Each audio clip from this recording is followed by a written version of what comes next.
Hello friends, तो आज हम स्टार्ट करेंगे चैप्टर नंबर 5 गति के नियम का दूसरा लेक्चर। ठीक है, और उसके अंदर क्या देखेंगे हम? आज देखेंगे हम न्यूटन के गति का दूसरा नियम।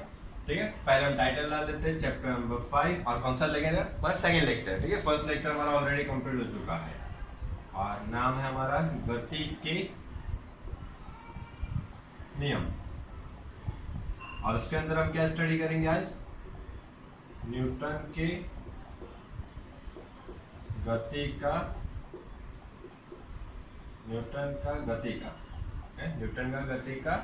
द्वितीय नियम मीन्स दूसरा नियम। ठीक है, और ये चीज स्टार्ट करने से पहले हम क्या करेंगे, एक उसके पहले एक छोटा सा टॉपिक होगा जो इससे रिलेटेड है और वो होता है हमारा संवेग। ठीक है, देखो तो संवेग क्या होता है? संवेग को हम बोलते हैं मोमेंटम। ठीक है, और पहले तो क्या करते बोल देते हैं संवेग को हम क्या करते हैं पी से दर्शाते हैं और पी के लिए फॉर्मूला होता है mv। ठीक है, और इसी पर से क्या है कि इसकी परिभाषा दी हुई है। ठीक है, तो इसकी परिभाषा की दी हुई क्या बोलेंगे कि किसी भी पदार्थ का m मतलब क्या हो जाएगा द्रव्यमान और v मतलब क्या हो जाएगा वेग। तो किसी भी पदार्थ का द्रव्यमान और उसके वेग के गुणनफल को हम क्या कहते हैं? संवेग। जैसा सूत्र पर से ही क्या लिखी है? परिभाषा लिखी हुई है। ठीक है, तो क्या हो जाएगा किसी भी पदार्थ के द्रव्यमान और वेग के गुणनफल को हम क्या कहते हैं? संवेग। ठीक है, ये तो चीज हो गई। और दूसरी चीज अगर हम देखें तो संवेग हमारी कैसी राशि होती है? सदिश राशि है। ठीक है, और इसकी मात्रक की अगर बात करें तो मात्रक से क्या हो जाएगा? द्रव्यमान का किलोग्राम और वेग का मीटर पर सेकेंड। ठीक है, ये चीज भी हो गई। और सदिश राशि है तो सदिश राशि है तो इसके लिए किस किस की जरूरत पड़ेगी? मान और दिशा दोनों की जरूरत पड़ेगी। तो मान तो चलो हम निकाल लेंगे कि द्रव्यमान दिया होगा 5 किलोग्राम और 5 मीटर पर सेकंड से कोई चीज अगर गति कर रही है तो वहां से हम क्या करेंगे? दोनों का गुणाकार करेंगे और हमें क्या मिल जाएगा? वहां पे मान मिल जाएगा। ठीक है, और दूसरी चीज क्या चाहिए होती है? मान तथा दिशा। सदिश राशि के लिए हमें किस किस की जरूरत पड़ती है? मान तथा दिशा की। अब दिशा की बात करें तो दिशा कौन सी दिशा में होगा? जो वेग की दिशा होगी, क्योंकि द्रव्यमान की तो कोई दिशा होगी नहीं, तो सिर्फ क्या होगी? वेग की। तो जिस दिशा में वेग होगा उसी दिशा में क्या होगा? हमारा संवेग होगा। इतनी चीज क्लियर हो गई। ठीक है, सिंपल सी चीज से ज्यादा कुछ नहीं। अब देखो हमारे लिए संवेग क्या काम है और द्वितीय नियम के लिए संवेग क्या क्या काम है उसके लिए देखते हैं। तो उसके लिए अगर हम देखें तो संवेग किस चीज पे निर्भर कर रहा है? दो चीजों पे निर्भर कर रहा है। एक तो निर्भर कर रहा है द्रव्यमान पे और दूसरा निर्भर कर रहा है वेग पे। ठीक है, अगर द्रव्यमान ज्यादा होगा तो भी संवेग ज्यादा होगा, वेग ज्यादा होगा तो भी संवेग ज्यादा होगा। ठीक है, अब इसके लिए उदाहरण देखते हैं। उदाहरण में जैसे मान लो क्या करते हैं, पहला उदाहरण, टोटल 4 उदाहरण देखेंगे हम। ठीक है, पहला उदाहरण में अगर हम देखें दो चीज लेते हैं। मान लो एक हमने लिया ट्रक और दूसरा हम ले लेते हैं साइकिल। ठीक है, पहला हमने उदाहरण में क्या लिया? एक ट्रक लिया और एक साइकिल लिया और फिर क्या कर रहे हैं? दोनों अस्थिर अवस्था में खड़े हैं। ठीक है, दोनों स्थिर है और दोनों को तुम्हें क्या करना है? धक्का मार के उनको गति करवाना है। तो ट्रक को धक्का मारोगे, ट्रक को बल लगाओगे तो उसके लिए तुम्हें बल क्या लगाना पड़ेगा? ज्यादा बल लगाना पड़ेगा। किसकी तुलना में? साइकिल की तुलना में। और फिर अगर साइकिल की बात करो, साइकिल को तुम थोड़ा सा भी बल लगाओगे तो साइकिल तुरंत क्या करने लग जाएगी? गति करना स्टार्ट कर देगी। ठीक है, तो ये चीज बोल सकते हो। तो यहाँ पे जो चीज तुम बल ज्यादा लगा रहे हो किसकी वजह से लगा रहे हो?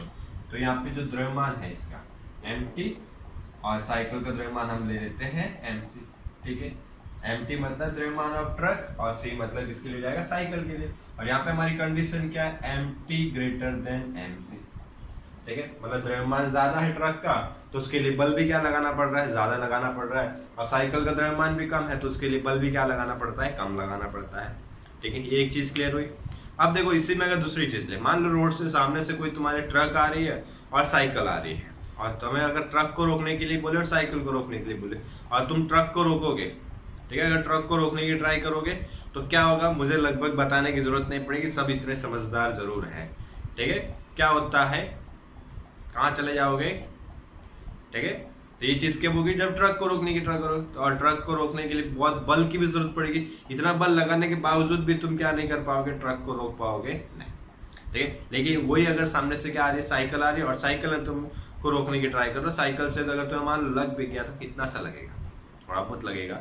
ठीक है, तो ये चीज रहेगी। अब देखो वहां पे भी क्या हुआ? दोनों का द्रव्यमान क्या हो रहा है? ज्यादा। मान लेते हैं कि दोनों की वेग समान है, ट्रक भी 5 मीटर पर सेकंड से आ रहा है और साइकिल भी 5 मीटर पर सेकंड से आ रही है, तो भी कोई फर्क पड़ेगा नहीं। क्यों? क्योंकि द्रव्यमान किसका ज्यादा है? ट्रक का ज्यादा है, तो उसका बल कैसा लगेगा? ज्यादा लगेगा। साइकिल का द्रव्यमान कम है तो उसका बल कैसा लगेगा? कम लगेगा। ठीक है, ये एक चीज हो गई। अब देखो इसी में हम दूसरा एक उदाहरण लेते हैं, उदाहरण नंबर 2, ठीक है। और इसमें हम मान लो क्या कर रहे हैं, 2 पत्थर ले रहे हैं, ठीक है। और एक का द्रव्यमान मान लेते हैं, पहले का 1 किलोग्राम और दूसरे का द्रव्यमान हम मान लेते हैं 10 किलोग्राम, ठीक है। और क्या करना है, इसको कोई ऊंची बिल्डिंग है और बिल्डिंग की ऊंचाई से तुम यहाँ पे खड़े और तुम यहाँ से क्या कर रहे हो, पत्थर फेंक रहे हो, नीचे एक तुम्हारा किसी को खड़ा किया हुआ और उसको बोल रहे हो कैच करने के लिए, ठीक है। पहले हमने क्या किया, पहला पत्थर फेंका, कितना था, 1 किलोग्राम का था, तुमने फेंका, वो क्या करेगा, कैच करने की ट्राई करेगा और आसानी से कैच कर लेगा बिना कोई नुकसान के, बिना कोई उसको असर के होगी, ठीक है। ये चीज हो जाएगी। अब दूसरा चीज क्या होगा, जब तुम 10 किलो का पत्थर फेंकोगे, हाँ ठीक है, पकड़ने की ट्राई करेगा लेकिन पकड़ पाएगा नहीं, क्यों, अब दोनों के लिए अगर देखें तो ऊंचाई तो समान है, कि मान लेते 10 मीटर से फेंक रहे हो तो दोनों के लिए ऊंचाई तो समान है, लेकिन 10 किलोग्राम का कोई कैच कर पाएगा, नहीं कर पाएगा। और कहीं वो इस साइड पे और पे गिर गया तो हो जाएगा भला उनका, ठीक है। और वो हट भी जाएंगे चेक करने, उनको पता है इसका क्या होगा, ज्यादा इफेक्ट होगी, उसका बल भी कैसे लगेगा, बहुत ज्यादा लगेगा, उसको धक्का भी लगेगा, लग भी सकता है, कुछ भी हो सकता है। तो यहाँ पे भी क्या चीज मैटर कर रही है, क्या डिपेंड कर रहा है, द्रव्यमान। अगर द्रव्यमान कम है तो उस पर बल कम लग रहा है तो आसानी से पकड़ लेगा, और उसी की जगह दूसरा द्रव्यमान 10 किलोग्राम तो उसका बल कैसे लगेगा, ज्यादा लगेगा, इसके लिए वो कैच कर पाएंगे, नहीं कर पाएंगे। ये हो गया दूसरा। अगर तो इसमें से हम ये बोल सकते हैं कि अगर द्रव्यमान ज्यादा होगा तो बल ज्यादा लगाना पड़ेगा, द्रव्यमान कम होगा तो बल भी कम लगाना पड़ेगा। इतनी चीज क्लियर। अब देखो तीसरा एक उदाहरण लेते हैं। तीसरे उदाहरण में अगर मान लेते हैं बुलेट। बुलेट देखो जो चलाने वाली नहीं, जो गन होती है ना, गन की बुलेट की बात करते हैं, ठीक है। उसको क्या करेंगे, हम हाथ में लिया, बुलेट किसी इस प्रकार की होती है, देखो देखिए मेरे हिसाब से सब में, ठीक है, इतनी छोटी सी होती है। उसको क्या करोगे, पकड़ के तुमने क्या किया, बुलेट लिया और हाथ से पकड़ के, सामने कोई व्यक्ति खड़ा है उसको क्या करोगे, जोर से मारोगे, हाथ से पकड़ के जोर से मारोगे, क्या उसको लगेगा, कितना भी जोर से मार लो, हाथ से मारने से उसको कोई भी इफेक्ट होगी नहीं, हाथ थोड़ा सा जाके लगेगा, लग के नीचे जाएगा, लेकिन उसको कोई भी नुकसान पहुंचेगा नहीं, ठीक है। अब उसी बुलेट को क्या करना है, हमें अगर गन के अंदर रख के फिर फायर करें और फिर सामने अगर किसी व्यक्ति को खड़ा करें तो व्यक्ति को कहाँ पहुंचा देंगे, ऊपर, ठीक है। और हम सभी उदाहरण में लगभग क्या कर रहे हैं, सभी को ऊपर ही पहुंचा रहे हैं, ठीक है। तो ये चीज याद रखना। देखो तब हो जाएगा हमारा, वहां से क्या कर रहे हैं, हम फायर कर रहे हैं, सामने कोई व्यक्ति खड़ा है और वो बुलेट क्या होगी, उसके आर पार हो जाएगी, सबके जो मांसपेशियां होगी, जो हड्डियां होगी, सब में से हॉल करके दूसरी तरफ बाहर निकल जाएगा। ये क्यों, अगर सामने दीवार भी होगा तो दीवार में भी क्या करेगा, हॉल होके बाहर निकल जाएगा, ये चीज होगी वहां पे जरूर, ठीक है। अब देखो तो इसमें क्या अंतर हुआ, हम हाथ से फेंक रहे तो या बंदूक से फेंक रहे हो या बंदूक से मार रहे हो तो कोई फर्क पड़ेगा, किसमें फर्क पड़ेगा, वेग, हमारा वेग कम होगा किसकी तुलना में, गन की तुलना में। और बुलेट का गन कैसा हो जाएगा, अगर गन से तुम फायर कर रहे हो तो बहुत ज्यादा हो जाता है और किसी भी चीज को क्या कर सकता है, वो छेद करके बाहर निकल सकता है, ठीक है। तो यहाँ पे किसका अंतर पड़ा, बुलेट, वेग का, ठीक है। मतलब अगर वेग ज्यादा होगा तो उसकी इफेक्ट भी कैसी होगी, ज्यादा होगी, उसकी असर भी कैसी होगी, ज्यादा होगी। तो यहाँ से भी हम बोल सकते हैं अगर वेग ज्यादा है तो उसके मतलब क्या लगेगा, वहां पे बल ज्यादा लगेगा। ये चीज हुई क्लियर, ठीक है। पहले हमने बोला द्रव्यमान ज्यादा हो तो भी क्या लगता है, बल ज्यादा लगता है, वहां पे हमने वेग समान रखा। अब हम क्या कर रहे हैं, बुलेट दोनों को द्रव्यमान समान रखा, वेग में परिवर्तन का, वेग में भी परिवर्तन कर रहे हैं, फिर भी क्या हो रहा है, वहां पे बल क्या लग रहा है, ज्यादा लग रहा है, ठीक है। ये चीज हो गई। अब देखो तीसरी चीज और एक उदाहरण, अब बोलोगे सर 2 तो हो गई, द्रव्यमान हो गया, वेग हो गया, अब क्या बचा। अब देखो हम एक एग्जांपल लेंगे क्रिकेटर का, ठीक है। देखो क्रिकेटर में क्या होता है, क्रिकेट अभी चल भी रहा है, आईपीएल वगैरह, तो अगर तुम देखो तो वहां से देख सकते हो, आज नहीं हो तो अब देख लेना, अभी तक ना देखा हो तो, ठीक है। ये जरूर चीज जरूर ऑब्जर्व करना। देखो क्या करने के लिए बोल रहा हूँ मैं, कि अगर जैसे मान लो क्या कर रहा है, क्या बॉल आ रहा, क्रिकेटर ने क्या किया, बैट्समैन ने जोर से 6 मारने की ट्राई की, बॉल हवा में गया और क्रिकेटर क्या करेगा, जो फील्डर होगा उसको क्या करेगा, कैच पकड़ने पड़ेगा। तो कैच देखा हो तो नॉर्मली इस प्रकार से पकड़ते हैं, किस प्रकार से पकड़ते हैं, इस प्रकार से पकड़ते हैं। और इस प्रकार से अगर पकड़ रहा है तो क्या कर रहा है, बॉल जब हाथ में यहीं पे रुकती है तो यहीं पे क्यों नहीं पकड़ लेते, उसको क्या कर रहा है, थोड़ा नीचे तक लेके आता है, या फिर पकड़ रहा हो तो इस प्रकार से पकड़ते हैं। तो वहां पे क्या कर रहा है, वो टाइम बढ़ा रहा है, क्या कर रहा है, टाइम बढ़ा है। मिस बॉल यहीं पे टच हो जाती है, लेकिन उसको क्या कर रहा है, धीरे धीरे टच करते करते पीछे लेके आ रहा है। तो वहाँ पे क्या बढ़ रहा है, समय बढ़ रहा है। और समय बढ़ने से उसके हाथ पे जो लगने का जो होगा असर जो होने वाली वो क्या हो जाती है, कम हो जाती है। मतलब उसका बल का मान कैसा हो जाता है, कम हो जाता है। तो मतलब ये चीज बोल सकते हो, अगर वेग में संवेग में तुम परिवर्तन करो, उसके वेग में परिवर्तन हो रहा है, मतलब संवेग में परिवर्तन होगा। और समय के परिवर्तन के लिए हम समय क्या कर रहे हैं, बढ़ा रहे हैं। और समय बढ़ाओगे तो उसके बल की क्या होगी, असर कम होगी। ठीक है, तो यहाँ पे देखो इन शॉर्ट हम इन सब से निकालना है क्या है, बल। मतलब बल किस पे होगा, द्रव्यमान ज्यादा तो बल ज्यादा, वेग ज्यादा तो द्रव्यमान ज्यादा, सॉरी बल ज्यादा। और तीसरी चीज अगर हम बोले समय अगर बढ़ा रहे हो तो समय अगर बढ़ रहा है तो बल कम लगेगा, और समय अगर कम है और जैसे बॉल आ रहे हो तुम अगर सामने से आओगे कम समय लगा रहे हो तो वहाँ पे हाथ पे लगने के चांसेस क्या होते हैं, और ज्यादा हो जाते हैं। ठीक है, तो ये 4 चीज हुई। अब देखो इस पे से हम डेरिवेशन करेंगे। तो पहले इतना सा आप एक बार स्क्रीनशॉट ले लो और बाद में नोट डाउन कर लेना, या नोट डाउन कर लो फटाफट, फिर वीडियो को पॉज करके।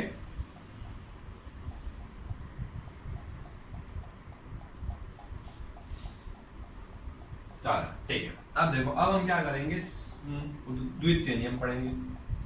ठीक है, अब द्वितीय नियम के लिए क्या बोला, अभी मैंने बताया था कि जो हमारा बल है वो किस पे निर्भर होता है, द्रव्यमान और वेग पे। मतलब इन शॉर्ट किस पे निर्भर करेगा, संवेग पे। तो इसके लिए क्या लिख सकते हैं हम, F is equal to dp by dt। संवेग में जो परिवर्तन होगा उसके अनुक्रमानुपाती, द्रव्यमान ज्यादा तो बल ज्यादा, वेग ज्यादा तो भी बल ज्यादा। लेकिन अगर समय ज्यादा होगा तो क्या हो जाएगा, बल कम हो गया। तो इसके लिए कैसा आ गया, अनुक्रमानुपाती।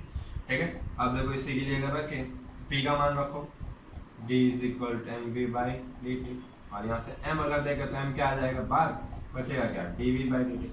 m क्यों बार लिखा है, m में समय के सापेक्ष में कोई परिवर्तन होता है नहीं। जैसे कि मान लो तुमने 1 किलो का पत्थर है, उसको क्या कर रहे, उठा के 50 मीटर पर सेकंड से फेंका, तो उसका क्या बोलते, द्रव्यमान बदला।